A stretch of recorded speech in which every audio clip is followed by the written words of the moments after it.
So hello guys, তো আজকে আমরা এসেছি গুরুকুঞ্জ আশ্রমে। এই গুরুকুঞ্জ আশ্রমে অনেকদিন ধরে আসবো বলে কিন্তু আসা হয়নি। ফাইনালি আজকে স্যাটারডে মানে শনিবার, আর অফিসের ছুটি পেয়ে কিন্তু আমরা আজকে চলে এসেছি গুরুকুঞ্জ আশ্রমে। এই গুরুকুঞ্জ আশ্রমটা শুধুমাত্র একটি তীর্থস্থান বললে কিন্তু খুবই ভুল করা হবে, কারণ এটি একটি তীর্থস্থানের থেকে অনেক বেশি কিছু দেখার মতো এখানে রয়েছে। আর আপনি আপনার প্রিয়জনের সাথে এসে এখানে এই নিরিবিলিতে বসতে পারেন। তো চলো আমি ভিডিওটা দেখাবো যে এখানে কি কি দেখার মতো জায়গা আছে, সাথে কোন কোন সময় খোলা থাকে বা প্রপার কোন জায়গায় এই আশ্রমটা আপনারা আসতে পারবেন কীভাবে, সবই কিছু কিন্তু আমি ভিডিওতে বলবো। আর সেটার জন্য ভিডিওটা কিন্তু লাস্ট পর্যন্ত দেখতে হবে। তো চলো ঘুরে দেখা যাক এই গুরুকুঞ্জ আশ্রম। সো আমরা আছি এখন গুরুকুঞ্জ আশ্রমের সামনে, আর এই হলো আশ্রমে ঢোকার গেট। এখান থেকে চলো আমরা ভিতরে ঢুকে দেখবো যে ঢোকার মুখেই কি কি রয়েছে। এই প্রথমেই ঢুকে কিন্তু বাম দিকে যেহেতু খাবারের সব স্টল দেখতে পেয়ে যাবে, যেখানে কি কি জিনিস বিক্রি হয় সেল হয় সেটা আমি তোমাদেরকে পরে দেখাবো। পুরো আশ্রমটা কিন্তু সবুজে ভরা, চতুর্দিকে দেখবে যত সব ফলের গাছ থেকে শুরু করে বিভিন্ন ধরনের ফুলের গাছে ভর্তি। তো আমি প্রথমেই দেখাই, এই স্টার্টিংয়ে রয়েছে একটা চৈতন্যদেবের মূর্তি, যেটা কিন্তু খুবই সুন্দরভাবে স্ট্যাচুটা দাঁড় করানো আছে। তারপরে তো এই গাছের মাঝখানে রয়েছে একটির উপরে এই ল্যাম্প পোস্ট, আর এদিকে সব আমের গাছ টাছ রয়েছে। প্রথমে তোমাদেরকে দেখাই একটা খুব ইন্টারেস্টিং জিনিস দেখাচ্ছি। এই যে মহাপ্রভুর যে জন্মস্থান, মহাপ্রভুর জন্ম কীভাবে হয়েছিল সেটাই একটা মানে কুটির করা হয়েছে, যেটা একদম খড়ের ছাউনি দিয়ে রেডি করা হয়েছে, খুব সুন্দর ডেকোরেশন করা। আর এখানে মহাপ্রভু শুয়ে আছেন তার বাবা মায়ের কোলে, খুব একটা মানে সুন্দর এই যে ডিজাইনটা যে করেছে।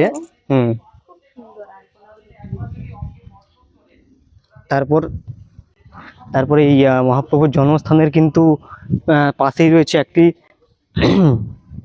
মন্দির, যেটা হচ্ছে মানে বাবা পদ্মলোচন, হচ্ছে বাবা বিশ্বেশ্বরের মন্দির, যেখানে একটি ভেতরে শিব ঠাকুর রয়েছে বাবা ভোলানাথ বসে আছে, এবং সামনে রয়েছে নন্দী মহারাজ, যিনি পাহারা দিচ্ছেন।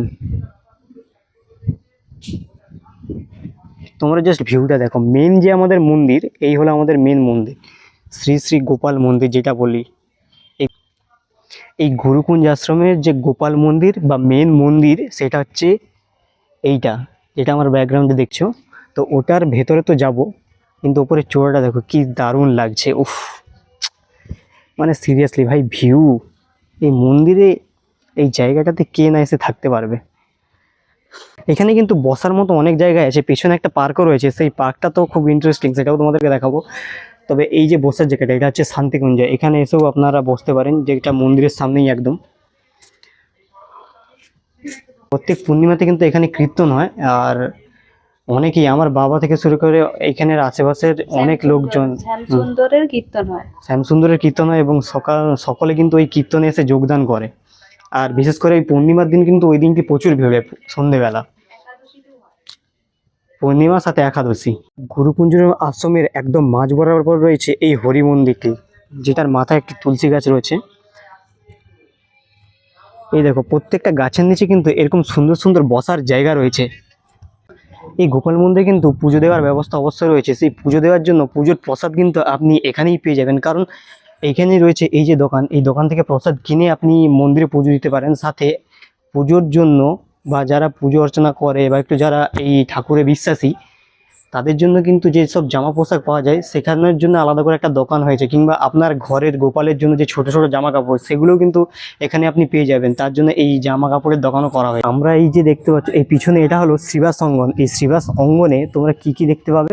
গৌরীটাই শ্রীবাস অঙ্গনে দেখতে পাবে তোমরা এই গৌরনীতায়ের অসাধারণ এই মূর্তিটি, যেটি দুহাত তুলে নাচছে, সেই আইকনিক গৌরনীতায় যে দুহাত তুলে কীর্তন করে নাচতে নাচতে নগরবাসীকে নাচাতো। এবং এই শ্রীবাস অঙ্গনের পাশেই রয়েছে শ্রীমন শ্যামসুন্দর প্রভুর গুরুদেবের মন্দির। আর এই হলো গুরুদেবের মূর্তি, একটু কাছে থেকে জুম করে দেখাই। এই হলো গুরুদেবের মন্দির, যেটা তোমরা দেখতে পাচ্ছ।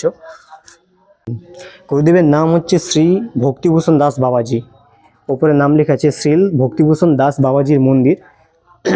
এবং তার পাশেই রয়েছে প্রভুর বাবা মায়ের, আর ওই শ্যামসুন্দরের প্রভুর হচ্ছে বাবা মায়ের সমাধি, যেটা সেটা। যাই হোক, এটা তো আমরা দেখালাম যে সামনে কি কি রয়েছে এই মন্দিরে।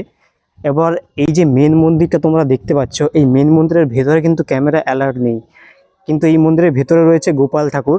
তো আমরা সেটা দেখাতে পারবো না যেহেতু ভিতরে ক্যামেরা অ্যালাউড নেই। তবে এর পেছনেই কিন্তু একটি পার্ক রয়েছে যেখানে তোমরা অবশ্যই বসতে পারো। সেই পার্কটাও কিন্তু এই সামনের যে দৃশ্যটা দেখালাম এর থেকেও কিন্তু ভালো সুন্দর। আর সেখানে একটা বেশ কুড়েঘর টাইপের কুটির ঘর আছে একটা পুকুরের মাঝখানে, মানে জল দিয়ে, সেখানে বসার মজা কিন্তু বিকেলে খুব সুন্দর। তো চলো সেখানে দেখা যাক। নৌকায় রয়েছে যেখানে তোমরা নৌকাও চড়তে পারবে মন হলে। তো আপাতত মন্দিরের পেছন দিকের পার্কটাতে যাচ্ছি।